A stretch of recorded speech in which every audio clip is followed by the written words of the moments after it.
প্রোগ্রামগুলো শুধুমাত্র Joe Biden আর Donald ট্রাম্পের জন্য করা হতো, কিন্তু আজ পুতিনের জন্য কেন এরকম করা হচ্ছে? আজ মেডিকেল স্টুডেন্টের নার্সরা আন্দোলন করছে কন্ডোম নিয়ে, সেটিরও বিষয় চলুন আমরা খুঁটিয়ে দেখব।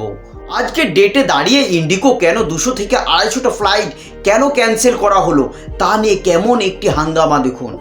রাশিয়ার প্রেসিডেন্ট পুতিন ভারত দৌড়ায় এসেছেন আর ওনাকে জোরসোরভাবে ওনাকে আপ্যায়ন করা হচ্ছে, যেটি করা খুবই দরকারিও। কিন্তু এর মাঝে একটি শর্ত রাখা হয়েছে, শর্তটি হচ্ছে এলওসি, লিডার অফ অপোজিশন পার্টির সাথে কোনো রকমভাবে মিল করা যাবে না। এই নিয়ে রাহুল গান্ধী কি বলছেন একবার শুনুন। जनरली सरकार की पॉलिसी है। नॉर्मली ट्रेडिशन होता है कि एलओपी के साथ जो भी बाहर से आते हैं उनकी मीटिंग होती है। ये वाजपेयी जी के टाइम होता था, मनमोहन सिंह जी के टाइम होता था, ये ट्रेडिशन रहा है। बट आजकल क्या होता है कि जो फॉरेन डिग्नेटरीज आते हैं या जब मैं कहीं बाहर जाता हूं तो सरकार उनको सजेस्ट करती है कि एलओपी से नहीं मिलना चाहिए। तो ये इनकी पॉलिसी है, ये हर बार करते हैं। जब मैं बाहर जाता हूँ ये करते हैं, जब लोग यहाँ आते हैं मैं करता हूँ। हमें मैसेज मिलता है कि हमें बताया गया है कि सरकार हमसे कहती है कि आपसे नहीं मिलना है। Thank you. बड़ा रिलेशन रहा है रशिया के साथ है रिलेशन देखिए, रिलेशन तो सबके साथ है। जो एलओपी एक दूसरा पर्सपेक्टिव देता है। हिंदुस्तान को हम भी रिप्रेजेंट करते हैं, हाँ? सिर्फ सरकार नहीं रिप्रेजेंट करती है। तो सरकार नहीं चाहती कि ऑपोजिशन के लोग बाहर के लोगों से मिलें। ये ट्रेडिशन है।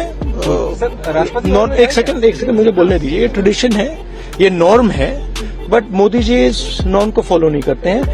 फॉरेन मिनिस्ट्री इस नॉर्म को फॉलो नहीं करती। Thank you. नहीं चाहते सर आप इनसिक्योरिटी মানে সুস্পষ্টভাবে বোঝা যাচ্ছে কি রাহুল গান্ধীকে রুলিং পার্টি কতটা ভয় পায় যে দেশের বাইরেও যখন যায় তখনই বারণ করা থাকে যে এলওপির সাথে না কথা বলা, একই রকম ভাবে যখন দেশের ভেতরে আসে তখনও ভাবে বারণ করা থাকে। ডলারের তুলনায় ভারতের রুপিসের অবস্থা এতটাই খারাপ যে আপনি যদি আজকের ডেটে দাঁড়িয়ে $1 দেন তাহলে আপনাকে 90 টাকা দিতে হবে। যেখানে আফগানিস্তান আমাদের চেয়ে ভালো পারফর্ম করছে, আফগানিস্তান ভারতবর্ষকে পিছিয়ে দিয়েছে এই বিষয়ে। দিল্লি, কলকাতা ও মুম্বাইয়ের মতন বড় বড় শহরে 300টির চেয়েও বেশি প্লেন ক্যান্সেল করা হয়েছে, কারণ যে নতুন রুলস নিয়ে আসা হয়েছিল, যে সেফটি রুলস, সেটিকে কভার করতে পারেনি ইন্ডিগো। এই কারণে আজ মেডিকেল কলেজের নার্স আজ কন্ডোম নিয়ে আন্দোলন করছে, যে বিষয়টা নিয়ে আমরা কথা বলতে গিয়ে কতরায়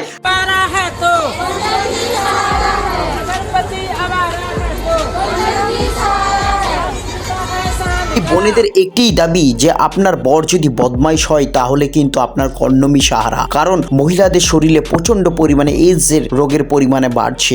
এই কারণে আন্দোলন শুরু করেছে। আজকের ডেটে দাঁড়িয়ে আমরা এই বিষয়গুলিকে নিয়ে আলোচনা করতেও লজ্জিত হই। এই জিনিসগুলো চাইতে গেলেও আমরা কালো প্লাস্টিকের মধ্যে চাই। আজকের দিনে আমাদের সরকার এই বিষয় নিয়ে কোনো মাথা ব্যথাই নেই। কিন্তু আমার একটি প্রশ্ন আপনাদের কাছে, আপনার শরীরের একটি পার্ট, যে পার্টের জন্য আপনি কথা বলতে গেলেও আপনি এত লজ্জিত কেন হন? আজকে ডেটে দাঁড়িয়ে আমরা যদি এইসব নিয়ে ছোটখাটো বিষয়গুলো নিয়ে আমরা এখনো অবধি আমরা সিন ক্রিয়েট করি এবং সেগুলিকে আমরা ছোট দেখাই, এগুলিকে আমরা সত্যিই ঠিক করি? অবশ্যই কমেন্টে বলবেন।